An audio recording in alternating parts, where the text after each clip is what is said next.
I'm going to come clean with you and tell you some of the things that I'm doing and some of the things that I'm not touching. So we don't have a bidet in our house. I always use my own. I've outgreened you in that. What's that? I've outgreened you in that one. Excellent. I have one. Very good. Good. Does it? Add-on from Home Depot. Do you feel like it It's great. reduces the use It's of cold, though. other stuff? Oh, yeah. Okay. Good. Good to know. Oh, I've recently seen you said it was cold. Yeah. So I went to. It was the karaoke place. What's that place called? Voice box. Voice box. And they have the ones where you wash your hands and that fills the tank. And then so I was like, oh, that's cool, and I sit down and I was like, why is this warm? Like, that's really weird. Well, that's why, because it was the person who washed their hands, of course, wants to use warm water. So anyway, maybe you could combine those two. Yeah, exactly. Just gotta make sure it's not too hot. So I always use my own bags. I refuse bags when the purchases can be carried. Oftentimes I'll end up saying, because a lot of times people, are you sure let me give you a bag. And I always say, I brought it this far. In fact, I just ended up saying that today. In my home, I used to have a lot of cereal bags. I don't actually eat cereal anymore, but I used to be swimming in cereal bags. And then I got a food sealer from the thrift store. It was like $8. And I learned through trial and error that if you can use a food sealer to reseal cereal bags. So I'm sure that's not manufacturer warranty kosher. So don't do it with your own unless it's already out of warranty and you don't really care.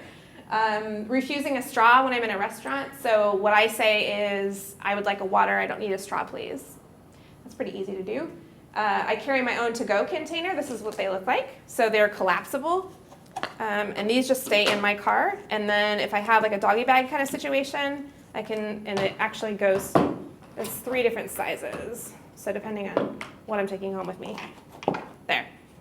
And then when you're done with it, once you washed it out, put it back in the car. Some things I'm working on.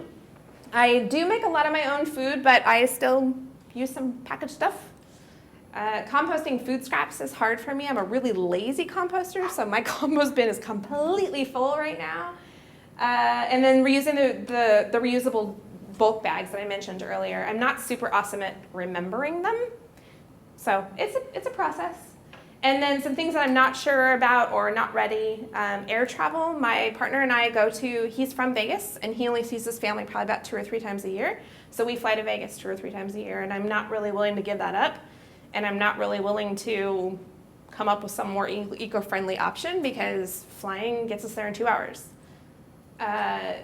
Obviously, I mentioned the bidet already. And then cloth toilet paper. I mentioned this one because this was one of those situations where I had this really visceral reaction to this idea, right? So cloth toilet paper is you have little squares and you have a clean bucket and a not clean bucket in your toilet or in your bathroom, and you use them and wash them like a dirty diaper, right? Initially, I was like, oh, hell no, right? Not gonna happen in my house. I'm still not gonna do it because my partner would never go for it. But I read this article, a blog post about it, and it was very well reasoned, very well thought out. And we actually have some friends who live in Vegas, which is not a super green place, and they actually do it.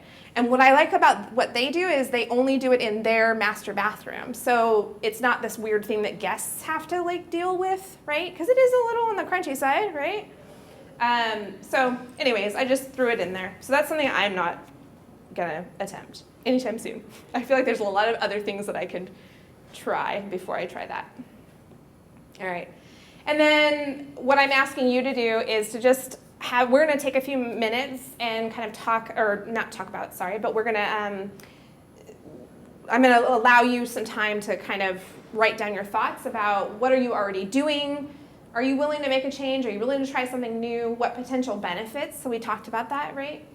Do you think the behavior will have potential drawbacks? Oftentimes the potential drawback is time. It's inconvenient to do a lot of these things. So what I will say to you, actually I'm going to hold that. I'm going to keep that. So some prompts. So I never forget my reusable bags when I go into the store.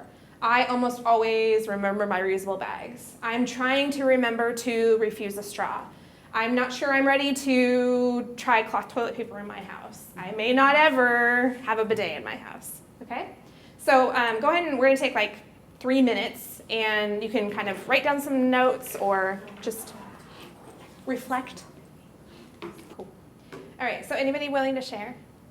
Yeah? I almost always map out my errands, so I'm not writing zigzag everywhere. I love that one. Excellent. What's that? If you could repeat. Oh, yeah. She was saying that she almost always maps out her errands so that she's not running, go out, come back, go out, come back, or backtrack, right? Like, Right. ugh. And if I need to do grocery shopping, but I know they're gonna have cold items, that's the last thing I do, which happens to be right by our house. So Right. Go out furthest And then work your way back. Yeah, it's perfect. I do the same thing. It's funny, I hadn't even thought of it, but I totally do the same thing. Again, because I can't stand waste. I don't want to waste my own time. I'm like, I don't want to be out there forever. Right. What else? Anything else? Jenna? Yeah, I usually reuse my reusable bags. Mm-hmm. I'm trying to be better about like plastic bags, like Ziploc, Mm-hmm. because I want to get reusable, but they're just so convenient. I'm having a hard time giving up Ziploc bags. But we use a lot of towels and not paper towels. I've switched from a lot of cleaners to just baking soda. Like I'll buy the Costco size bag and use that really baking soda for everything. Mm-hmm. I've noticed that like reduces a lot of the need to buy a lot of other cleaners and things. Yeah. And you're saving money, right? And I'm saving a lot of money. Yeah, but one thing I wanted to ask you about, because of course this is what comes up for me, is like my cats. So Yeah. how do I reduce, or because we buy them Fancy Feast and it's like, I can't believe I feed them that crap. Right. And like totally organic. My husband and I are vegan. We're like super, on Right. that train. And then I buy my cats like Fancy Feast. And Right. I know how much waste it is. And they're these little cans. And Right. it's like what's a good solution for that, like pet food? Yeah. Um, I don't know that I have a good solution, but what I would say is that the Fancy Feast may end up being your brown thing, right? Right. Your thing that's like, oh well, like this is my thing. It's yeah. But I'm not sure. I mean, maybe I'm willing to change. Yeah. But I don't really know how. You don't to know do that which yet. change and I to want make. something healthier for my cats too. Right. Ultimately. So I would suggest maybe talking to some local pet food places. I know there was a pet food place that they're like in the Gorge, I think, but I know that they wrote an article about pet food in the Green Living Journal. Oh. That's and Green Living Journal, another shameless plug because I was just publishing it. But the Green Living Journal comes out every quarter and you can pick it up for free in local coffee shops and things like that. Awesome. This latest one was not the one that had the pet food thing, but I know they're all online as well, so you can go back and look through. So that might be something. It's funny though, because I thought you were going to ask me about the litter box. Oh well. I was Okay. gonna ask about that and the dog bags for picking up dog Well, food. yeah, I use we use the paper like lunch bags. You would like give a kid a lunch bag in, but it's like that's what we use for our litter, like when we scoop it. But I don't know because is litter super wasteful? I don't, So the thing that I'm not an expert Yeah. on pet waste, but I do know that there are certain things that the landfill is the correct place for them. It's the best thing we have in terms of technology at this point in time. Right. And pet waste falls into that category. Oh, got it. So, the one that kills me is the compostable bags, like doggy bags, right? And so people will spend extra money getting the compostable ones. Anything that goes to the landfill, it doesn't matter if it's compostable or not. It's not going to compost, and even if it did, that's not doing good things in the landfill. It's creating methane. Methane is at least 28 times worse than carbon dioxide in terms of greenhouse gas. So, long story short, it's one of the things that I don't really do anything about. It's one of my guilt-free things where I'm like, Right. I have dogs and I clean up after them, and that's awesome. Right. Yeah. So, anything else? Anything that you're not gonna touch? Cloth toilet paper. Sorry. No, it's fine. I'm not doing it either. I didn't even know anything about that one. Yeah. Well, exactly. Yeah. The air travel too. Air It's travel, so- yep. And my car. Yeah. Me too. Yeah. Yeah. Since you brought up the car, I'll tell you another funny story about my partner. He's gonna die if he ever sees this presentation and be like, oh, you tell me so many stories about me. And Jen and John actually know him personally. So he drives a Leaf now. In fact, he had a 2-year lease. We kept it for about 2.5 years, and then we just turned it on a new one. And so he loves to tell me how much greener he is than I am now that he drives a Leaf. But the way I actually got him to go for the Leaf was the heated seats and the heated steering wheel. So that's how I got him. That's literally how I got him to go to the car dealership. And then once he was there, he was like, oh, I really like this. Yeah, you know. And now he's like totally, once you've driven electric, you will not, like I will own an electric car at some point. They're so much more fun to drive. I actually scared myself in his car the other day. I was like, let's see what this baby can do. And like I went so fast that my foot actually slipped off the accelerator. Yeah, a little scary. 30 minutes off my drivability. Yeah, well, that's true too, yeah. Yeah, it doesn't, you can only go fast for a very short amount of time. Okay, so the bottom line is that making better choices is often seen as a sacrifice, right? But that's really only when we're looking short-sightedly at it, when we're thinking, I'm gonna have to change something. But there's all these hidden benefits underneath all of that, right? So saving time and money, durable is better. You're supporting your local economy. We've talked about some other reasons. If you take nothing else away from this tonight, this is the one thing that I want you to take away, and that is don't try to do it all at once. I call this New Year's resolution syndrome, right? Like, I'm going to do all the things. Like, I'm going to be evergreen green tomorrow. It ain't going to happen. So if you say, New Year's resolutions, you say, I'm going to go to the gym every day, I'm going to take my vitamins, I'm going to floss every day, you do all those things. How long does that last? A couple weeks at best, right? For most of us. If you've done that successfully, awesome. You could probably write a book and make $1 million. But I think more realistically, pick 1 or 2 things and wait until it really is truly something that you don't have to think about. And then pick the next 1 or 2 things. So for instance for you of this, so reusable bags. When I first started at Waste Connections, I would have people come up to me and they would say, well, I have bags, but I forget them. And my brain was like, oh my God, are you kidding me? Like, how hard is it to remember your bag?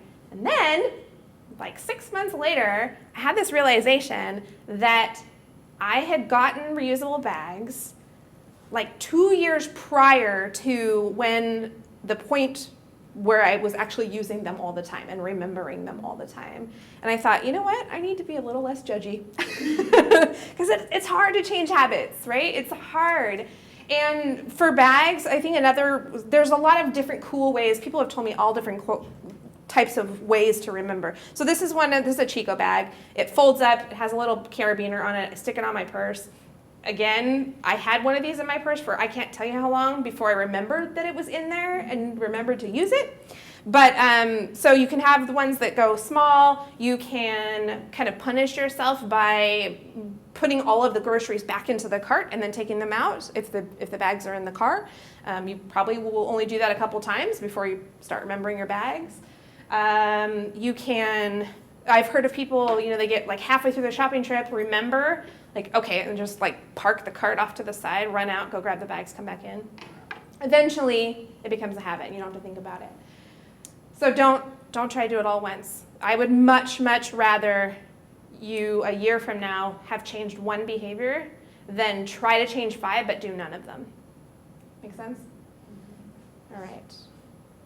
Some resources for you. Craigslist, obviously. In fact, the projector actually came from Craigslist about a week ago. Swap sites. We talked about Pinterest. We talked about some apps and utilities. I've talked a lot about thrift stores. Obviously, I'm a big thrifter. I love thrift store shopping. So this bracelet and this ring both came from thrift stores. And the pants too, actually, now I'm thinking about it. Bulk purchasing. So you can buy in bulk in the store, or there are bulk buying groups. So if you want to buy, say, honey from a local farmer, then everybody gets together. There might be like 10 people. You get a better price on it, and it's good for the farmer because he knows, how much he's going to be selling, and then you have really happy honey, happy meat, happy food for however long that will last you. It's a way to kind of get around the grocery store. Not that I don't shop at grocery stores, because I do.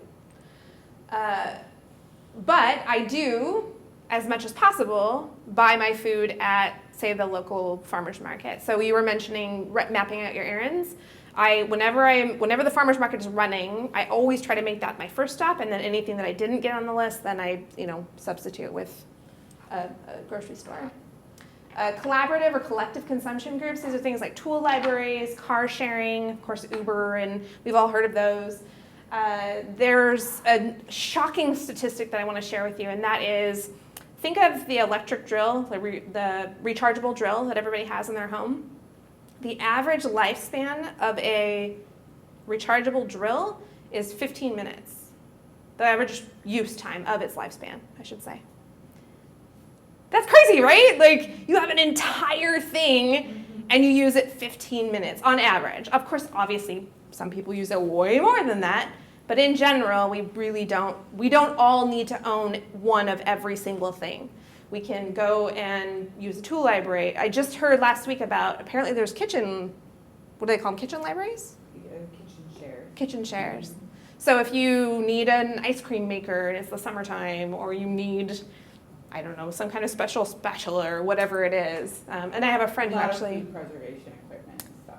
Right, which is awesome too, right? Because buying in season, hidden benefit, tastes better, right? Tastes like what it's supposed to taste like. And then you have it throughout the year. Anything else that you like to use that you thought of? No? Okay. All right, so it's pretty amazing that our society has reached a point where the effort necessary to extract oil from the ground, ship it to a refinery, turn it into plastic, shape it appropriately, truck it to a store, buy it, and bring it home is considered to be less effort than what it takes to just wash the spoon when you're done with it. Thank you so much for coming and for listening and for participating. Really appreciate it. If you have a few moments to stay, I would love to talk about kind of evaluation and feedback. If you don't, that's totally fine too. I do have an eval if you would it should take you less than 10 minutes. If you go to evergreengifts.net/eval, there's only one link on that page. So click on the link, and then that will be the eval for tonight. Thank you so much. I appreciate it.